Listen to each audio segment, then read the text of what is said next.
Nos toca exponer el quinto capítulo de este ensayo que lleva por nombre el documental o La venganza de los Lumière. Lo vamos a exponer Karina Luébano, Ricardo López, Alexis Silva y yo, Jimena Limonchi.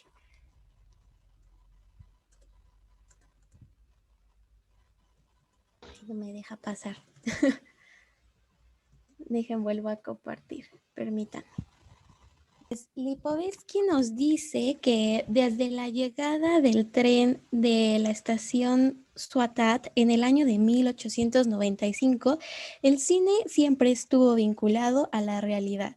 Se puede decir que este filme de los hermanos Lumière fue el primer documental en el mundo. Nos dice que para retratar la realidad lo único que necesitamos es una cámara o un lente, ¿no? Ahora bien, aunque el género documental en sí no es nuevo, el fenómeno y el enfoque actual que se le da sí lo es en gran parte. Lipovetsky nos menciona que con la llegada del nuevo siglo, comienza la llamada venganza de los hermanos Lumière. Pero pues vamos a ver a qué se refiere el Lipovetsky. Dice que el viaje imperial inicia en el año de 2005 en Francia, ya que de las 534 películas que se exportaron, se encontraban 58 documentales. Pero esto no solamente se pasó en Francia, sino que documentales americanos tales como La pesadilla de Darwin, El viaje imperial, Fahrenheit 9/11, fueron de los primeros en alcanzar dicho éxito y juntar sumas millonarias que competían con el cine hollywoodense de ficción, como lo puede ser El quinto elemento, ¿no? Ya vemos que el documental va creciendo y bien, el auge de los documentales, así como su reivindicación, se puede observar de igual manera en los festivales y en los premios de cine, en los que Michael Moore destaca entre todos, pues una vez más con documentales como Fahrenheit 9/11 y Bowling for Columbine, que ambos narran, ¿no? Y examinan política nacional estadounidense, es una crítica social, sobre todo contra Bush, eh, logran, ¿no? Galardonarse. En el caso de Fahrenheit, gana una Palma de Oro en Cannes y en el caso de Bowling ganan un Oscar.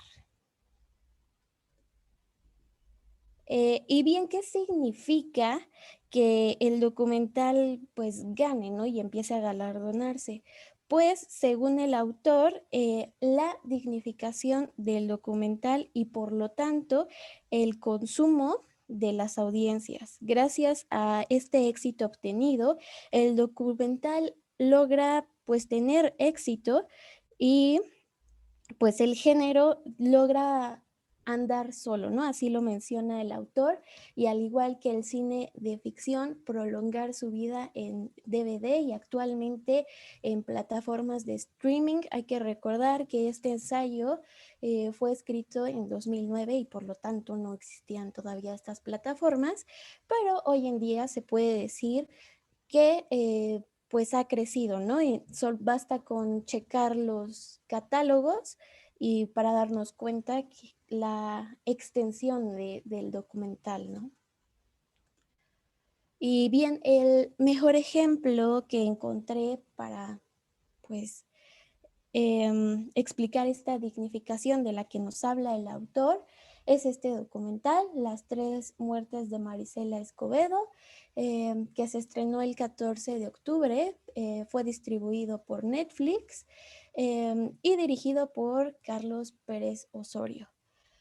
Está disponible en 190 países y se tradujo a 30 idiomas. Este documental narra la historia de la injusticia, la criminalidad, la negligencia sufrida por Marisela Escobedo a partir del feminicidio de su hija Rubí en Ciudad Juárez entre los años de 2008 y 2010, un documental que se tardó 4 años de investigación y bueno, ha sido de los documentales más exitosos de los últimos años, y bueno, es un documental que es contado a partir de una víctima, ¿no? Y desde su voz. Y pues bien, llegamos a la diversificación de temas a documentar, ¿no? Em, Como les había comentado, basta con ver los catálogos que nos ofrecen estas plataformas. Lipovetsky nos menciona que eh, esta diversificación no únicamente se refiere a cómo es consumido, es decir, a qué pantallas o en qué medio es consumido, sino a los temas en los que se enfoca el documental. Se deja de lado esta voz en off autoritaria que tenía únicamente fines pedagógicos y se volvía anacrónico, y los temas que se empiezan a abordar van desde la psicología, biografías, estilo de vida, crimen, e incluso ahora pueden encontrarse hibridaciones tales como las biopics, que bueno, juntan parte de documental y parte de ficción. Un ejemplo puede ser Bohemian Rhapsody, eh, en las que pues se narra, ¿no?, la vida de Freddie Mercury, interpretado eh, desde Rami Malek, que pues todos sabemos que es real, que eso pasó, pero no lo están contando pues desde la voz de Freddie Mercury, sino que esto se vuelve verosímil, ¿no? Y bueno,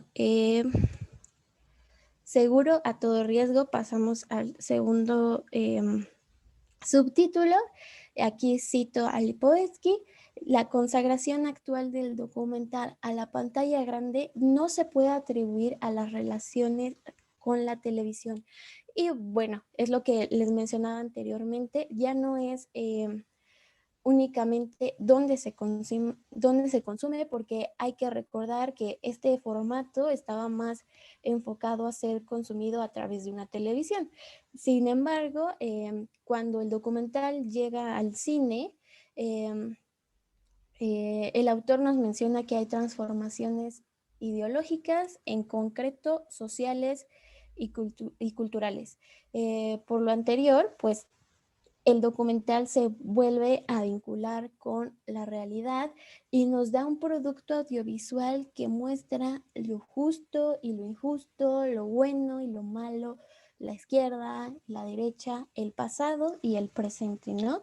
Y creo que el autor lo condensa muy bien en esta cita que dice: un cine consensual que es por encima de todo humanista, cine hipermoderno que da la sensación de entender la complejidad del mundo.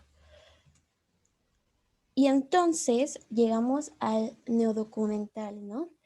Que deja de lado todos estos sueños proféticos de la modernidad, es decir, todas estas ideas utópicas de alcanzar el oro al final del arco iris, para buscar un refugio en el pasado, muchas veces idealizado e incluso romantizado e hiperbolizado. Y bueno, dice Lipovetsky: cuando no se espera ya revolucionar el mundo, se muestra, se ausculta desde lo más cerca posible, dado que es lo único que nos queda para amar, detestar o corregir.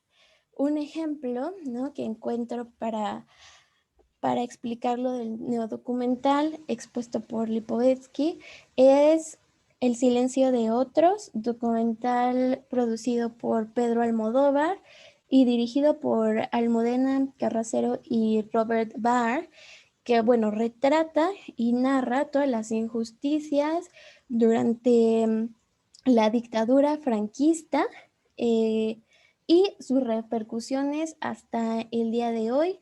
Un documental que ganó muchos premios y bueno, si lo quieren ver y echarle una checadita, está disponible en Netflix. Y bueno, le cedo la palabra a mi compañera.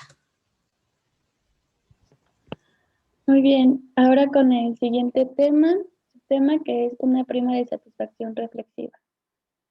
Lo que vemos que caracteriza al documental es la desmitificación, hablando como de una denuncia de mentiras.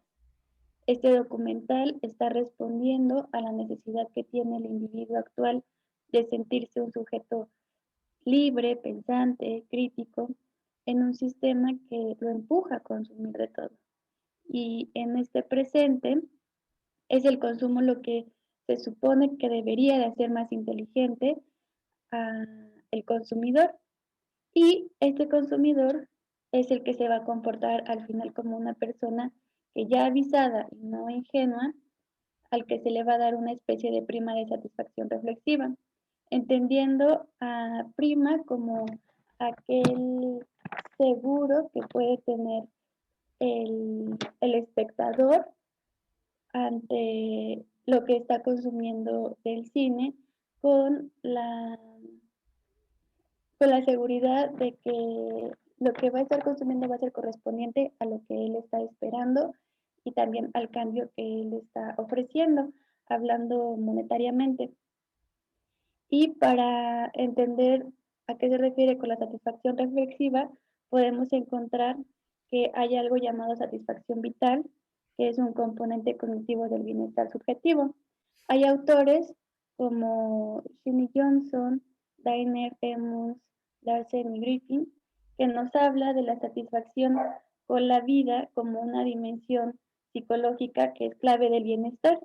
Y este bienestar se refiere al estado en el que se encuentran satisfechas las necesidades, tanto objetivas como subjetivas, de, pues de todos los seres humanos en diferentes aspectos, ya sea a largo o a corto plazo. Y la siguiente, por favor.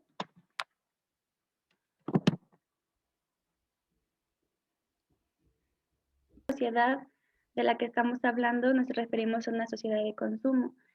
Y esta sociedad actual busca los buenos planos en Internet, busca un intercambio de información gracias a la tecnología que hoy día se cuenta, como los foros, los blogs, el viaje cultural, hablando ya más de forma física y que repercute en el cuerpo humano, como la alimentación bio, el consumo de productos ecológicos y estas compras verdes que son amigables con el bolsillo.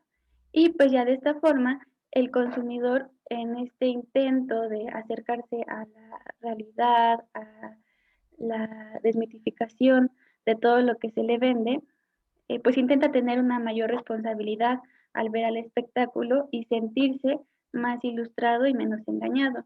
La siguiente, por favor.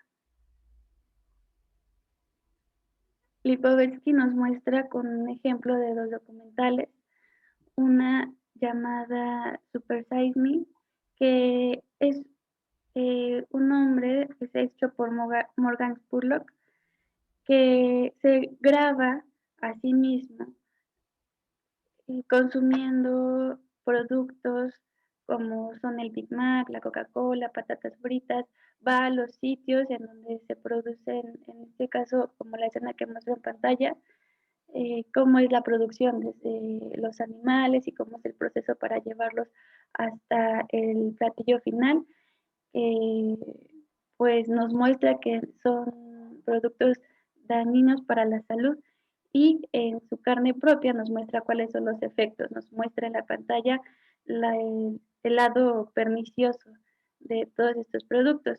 Y por el otro lado, en el lado derecho, encontramos la imagen del documental de la pesadilla de Darwin. En esta, en esta obra podemos ver el intento de descubrir los ojos ante una verdad, en este caso de África, en donde una región está sufriendo los prejuicios, resultado de la mundialización.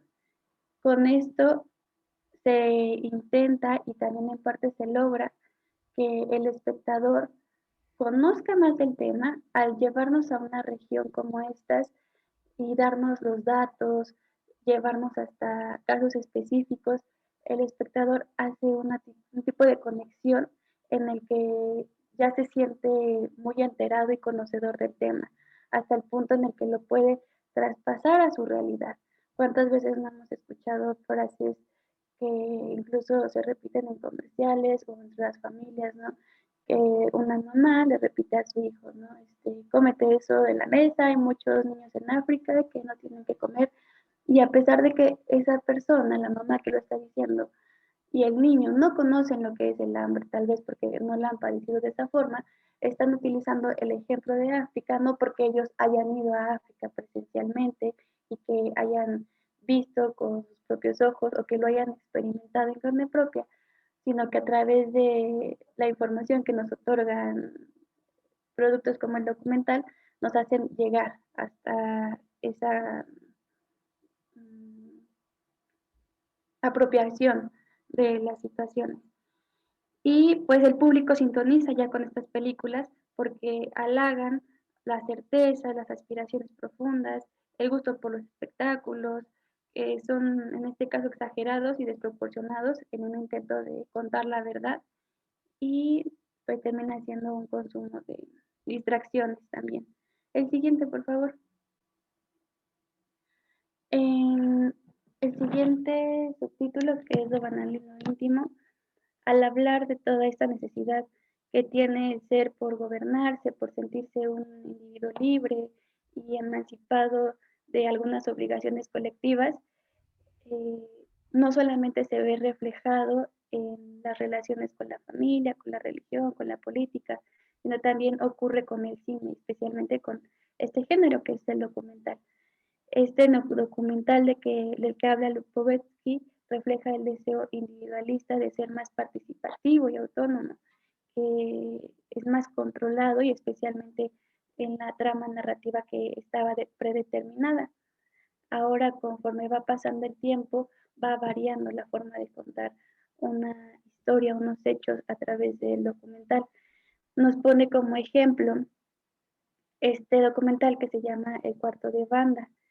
Es, una, es un documental película que me pareció muy interesante. El autor es Pedro Costa y este director se ha encargado de relatar en el documental las partes crudas de poblaciones marginadas, y en el caso de este documental, que le costó alrededor de 2 años estarlo trabajando, viviendo y estudiando a los pobladores de esta comunidad, nos cuenta la triste realidad que vive una comunidad en Fontainas, Portugal, cuando un grupo de personas que viven en una comunidad muy pobre, envueltos en situaciones de drogas, de problemas económicos, están en una ciudad, en una parte que va a ser demolida para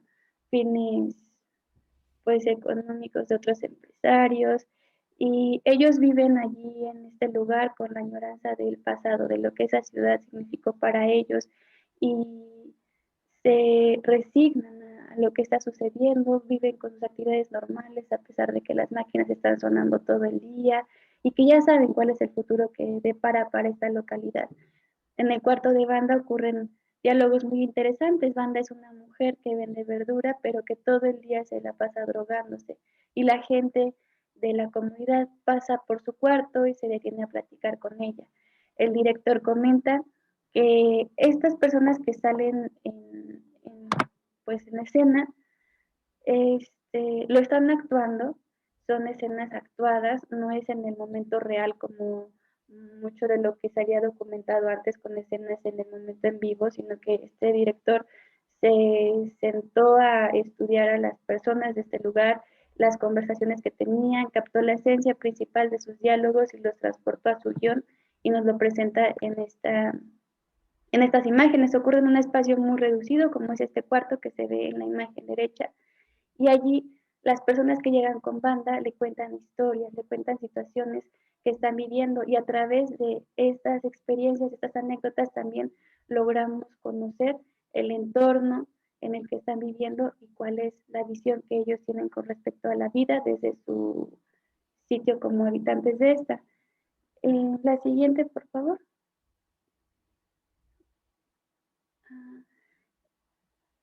En esta sociedad del individuo nos trae a reencontrarnos con los espectáculos que están filmados y ver de otra manera lo que somos y lo que vivimos personalmente. Aquí nos pone también el ejemplo de 80 kilómetros de diferencia.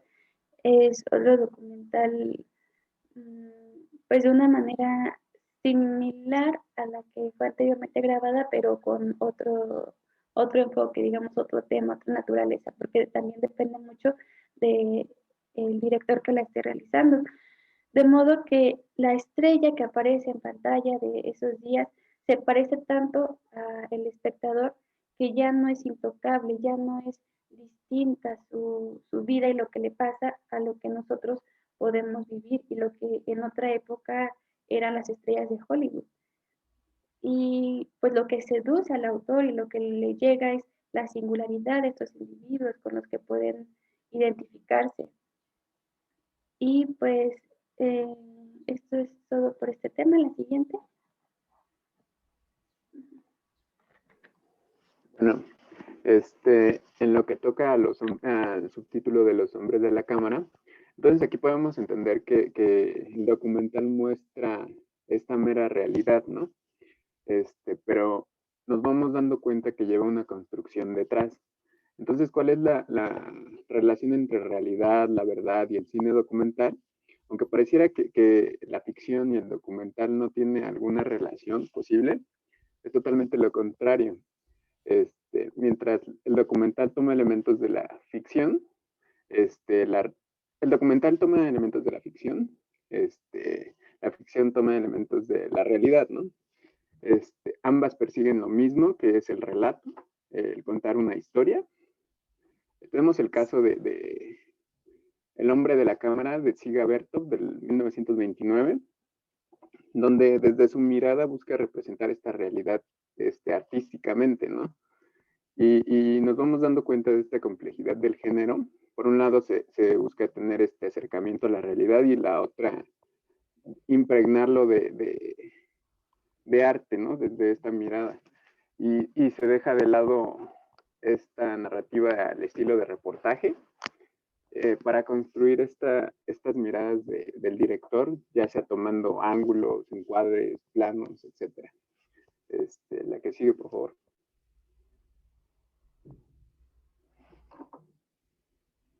Ajá, bueno.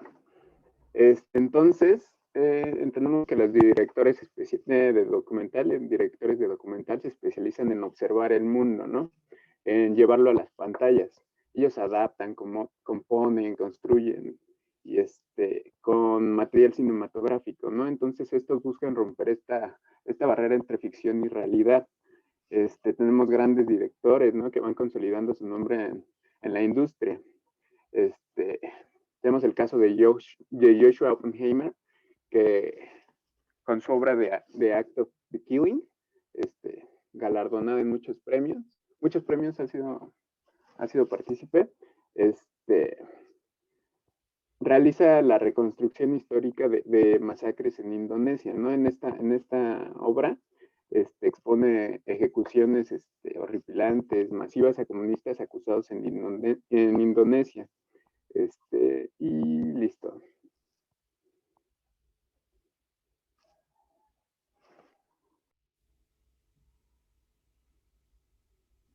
Bueno, ahora Lipovetsky nos habla sobre la mirada militante y la mirada íntima de los documentales. Sabemos que contar un relato pues nunca es una cuestión neutral. Siempre se cuenta un lado o el otro de la historia, o sea, con los buenos o con los malos, o sea, como sea, siempre se está de un lado militando. En donde, en donde se da una militancia de cumplir o participar sobre un tema específico, se tiene que estar sobre cierto lado. Entonces, es así como los documentales militantes que hablan o impulsan la historia de alguien aparecen. Por ejemplo, aquí puse Citizen Four, que habla sobre la historia de la realizadora Laura Poitras, que estaba haciendo una investigación sobre la red de vigilancia mundial y toda esta cuestión de la vigilancia electrónica. Y pues alguien que se hizo llamar Citizen Four la contactó, y esta persona era nada más y nada menos que Edward Snowden, que le dio toda la pauta a Poitras para poder desarrollar su investigación, darle todos los detalles de lo que él descubrió en sus trabajos en la Agencia de Seguridad Nacional, y pues es así como Poitras tuvo que, a través de todo un viaje para apoyar a Snowden, tuvo que proteger sus computadoras y la encriptación de sus discos duros a cada país que entró. Estuvo dando vueltas alrededor del mundo para que se supiera esta verdad. Y bueno, lo que es la mirada íntima, tenemos el documental que se adentra en las vidas o situaciones de individuos específicos, ya sean superestrellas o gente que tiene alguna relevancia. Se investiga y se va narrando su vida a través de estos documentales pues íntimos. Aquí puse, por ejemplo, Part of Me de Katy Perry, que va narrando la vida de la cantante desde su niñez, su adolescencia, y toca temas tan privados como su divorcio en pleno, en plena actuación que ella iba a tener. La que sigue, por favor.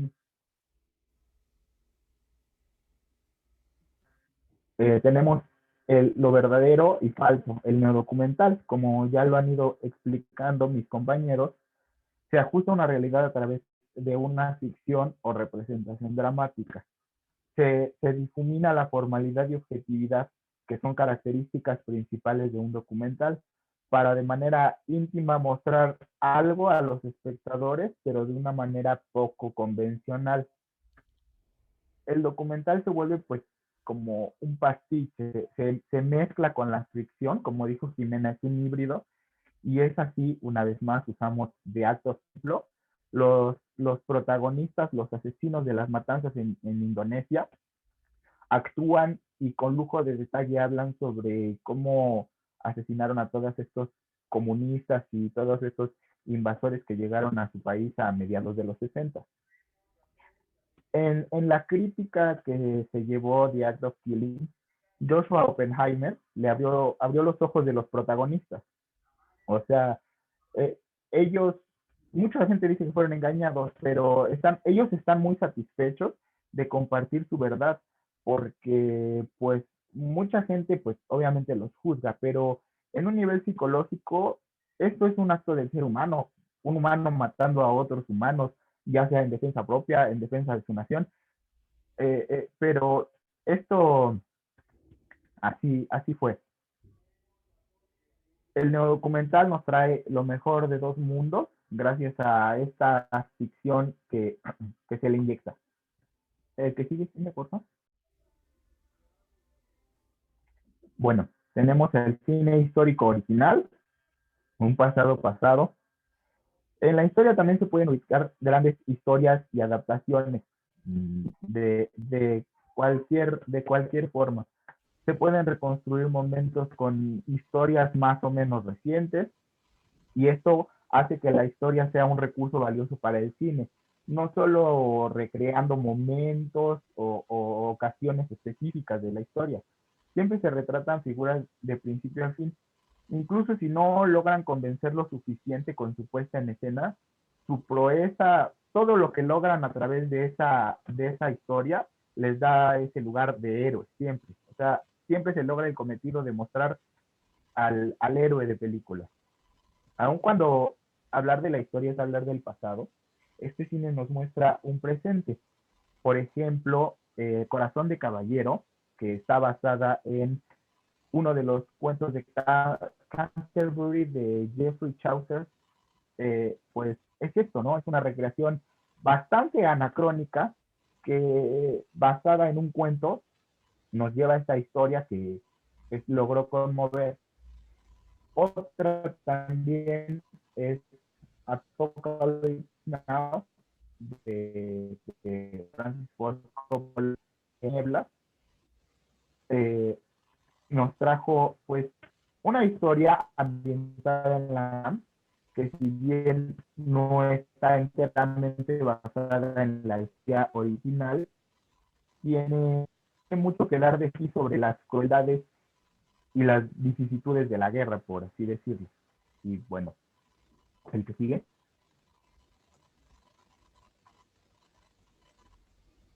Dime.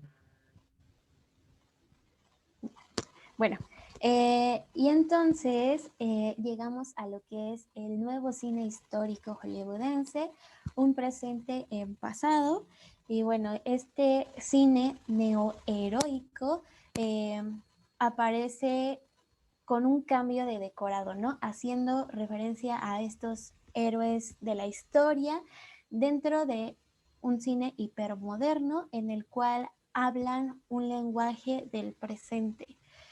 Lo actual invade al pasado, lo actualiza para llegar a audiencias principalmente jóvenes. Y bueno, aquí puse un ejemplo del cual ya tengo harto a todo mi equipo porque lo quiero poner para todo. Hamilton, un musical de Broadway que fue trasladado a la plataforma de Disney Plus a manera de película. Bueno, este musical narra la historia de Alexander Hamilton a través, ¿no?, de hip hop. Alexander Hamilton es un padre de la nación. Entonces, pues es interesante, ¿no?, cómo el cine ha evolucionado al grado de que algo actual, un lenguaje actual, con referencias e intertextualidad actual, puede contarte algo del pasado. Entonces llegamos a, una vez más, hibridaciones, que es una mezcla del pasado y del presente que se vuelve una norma, hibridando géneros como el musical, en el caso de Hamilton, y de Los Miserables, por ejemplo, situada en 1800, que pues muestra una verdad muy cruda, pero te la cuenta pues igual desde la música. El caso de Animales Fantásticos, situada en 1920, o uno muy actual, el caso de Enola Holmes, que te muestra pues esta trama de crimen y de suspenso de la hermana de Sherlock Holmes. Y le paso la palabra a mi compañero. Bueno, a este punto entonces entendemos que, bueno, como menciona Jimena y como menciona Ricardo, se busca exaltar al personaje y a los acontecimientos. Sin embargo, en la parte de un pasado para el presente, el cine en la era hipermoderna también prolonga el proceso cultural moderno, ajá, y lo invita también a la demolición de personajes históricos, de acontecimientos o de situaciones, ¿no? Tenemos el caso de la película de Austerlitz, donde ya no, donde ya no triunfa Napoleón Bonaparte, ¿no? Lo vemos desterrado en la isla de Elba. Napoleón y yo, en 2006, ya no desde la mirada de Napoleón, sino ya de un personaje extra que lo va siguiendo durante la trama, nos vamos dando cuenta que no es un gran hombre, ¿no? Que no es como la historia lo pinta, ¿no? Y en Museo N, no sé cómo se dice, ¿no? Termina tristemente sus días en la isla Elba. Entonces, el cine se encuentra en un territorio nuevo, ¿no? Ya su dedicación, pues también pasa hacia la demolición de estos personajes, ¿no? La que sigue, por favor.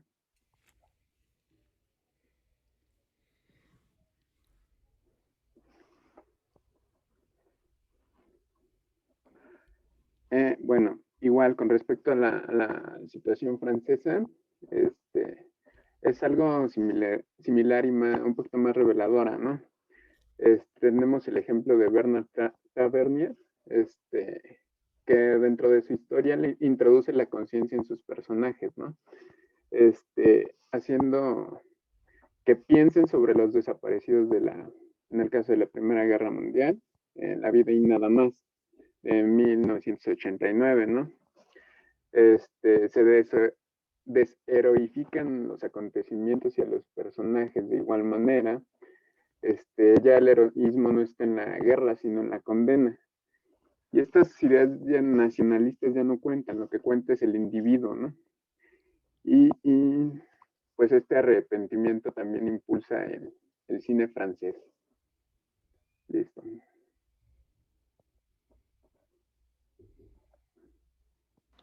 Listo. Y continuando con el cine francés también, en otro aspecto, nos encontramos con el otro subtítulo que es Contra las memorias del Estado, honrar los recuerdos perdidos. Nos habla sobre la memoria colectiva, en específico de los norteafricanos como de los cineastas del continente negro. Y se constituye por la mediación de la antigua potencia colonial a través de coproducciones con Francia, pero también por la implicación pues de jóvenes de familia inmigrante que tienen diferentes referentes identitarios y por lo tanto tienen diferentes lealtades. En el cine vemos reflejado a través de películas como Days of Glory la participación de tropas coloniales en la liberación de Francia, pero también tratan de hacer una exposición como de la injusticia que se cometió con los hombres del ejército en ese momento, en el que ocurrieron los hechos, como después de estos, porque habían sido excombatientes, que se les negaron las pensiones, que a ellos les correspondían. En el discurso de esta película podemos encontrar una forma de redignificar a quienes no se les reconoció su sacrificio en su momento. Pero esta exhibición en esta exhibición no se predica ni la separación, ni la heterogeneidad de las comunidades, sino que ha tomado como la memoria particular de los combatientes africanos para fundirla en una memoria colectiva y nacional, y en este caso francesa. Esta sociedad que se encuentra ya fragmentada constantemente desde hace mucho tiempo y que lo sigue haciendo en la actualidad y que seguirá haciendo en tiempos posteriores, la demanda identitaria, que está en este primer plano, pasa por la afirmación del derecho a la diferencia y por la búsqueda de sus raíces. La siguiente, por favor. En estos grupos minoritarios se enfrentan a la estigmatización o el prejuicio de diferentes momentos. Uno de estos recursos de afrontamiento que mayor reconocimiento ha recibido en los últimos años por parte de investigadores es la identidad con el grupo de pertenencia. De esto nos hablan autores como Branscombe y Schmidt. La identidad de grupo entonces sería, según este punto de vista, hablemos de un mecanismo útil en la tarea de disminuir los efectos del prejuicio social, de incrementándose como pues el prejuicio y las discriminaciones. Este efecto amortiguador de la identidad de grupos ha sido encontrado en los grupos minoritarios de diferente naturaleza, tales como los afrodescendientes, las mujeres, los ancianos, incluso personas con piercings, tatuajes, ¿no? Que pertenecen a diferentes grupos, estudiantes universitarios de origen étnico en diversos países como Estados Unidos también. Y en este último país, autores como Lorenzo Hernández y Olet hallaron que el autoestima, que frecuentemente es usado como una medida psicológica de bienestar entre las personas, presentaba una mayor correlación con la identidad étnica, entre grupos con la historia de conflicto respecto a la mayoría blanca, en aquellos grupos en los que la historia era de conflicto menor. Y pues esta circulación constante de poblaciones y su difícil integración en los países que les adoptan, los utilizan o los explotan, pues evocan en la memoria colectiva el primer trauma, que es la trata de negros, la deportación masiva y la esclavitud. Este cine de memoria nos describe en este presente un pasado con el que se siente en deuda, nos exponen a través de estas películas, sí, mira, pasó esto, hubo esclavización, hubo violencia, e incluso no te ponen quiénes fueron los autores de estos crímenes, quiénes eran los violentadores. Pero a forma de, pues mira, ya pasó, estamos tratando de, pues como de asumir la culpabilidad que ocurrió, aunque pues de nada sirve ya nada se puede cambiar. De hecho, en el día presente continúan estas injusticias. La siguiente, por favor. En el tema del sentido de la historia a la memoria, también nos encontramos que hay escándalos que dan lugar a películas como las que vemos aquí en pantalla. Incluso estas relaciones violentas que generan, avivan el fuego de las guerras, de la religión, a través de lo que es su forma simbólica, que actualmente se podría definir como la guerra de las memorias. Vemos dos películas de dos directores diferentes, una de Martin Scorsese, que es La Última Tentación de Cristo, y otra de Mel Gibson, que es La Pasión de Cristo. Ambas nos hablan de un tema que pertenece al aspecto religioso y que toca la memoria colectiva de las personas que tienen estas creencias, incluso aquellos que no son creyentes, no lo ven porque es parte de la historia, se cuenta de un Cristo desde diferentes perspectivas, diferentes formas de presentarlas cinematográficamente hablando. Y este cine, perdón, este cine de memoria hace que el cine tenga un peso que ya no se considera como la industria del sueño. La siguiente, por favor. Ya no es una industria del sueño. Perdón, me agarró la Lolita Ayala. Lo desborda, que lleva a sus raíces, a su identidad étnico-religiosa y los vincula de acuerdo a la época por medio de los valores morales, sociales, políticos y religiosos. Y pues esto sería todo hablando sobre el cine de la memoria.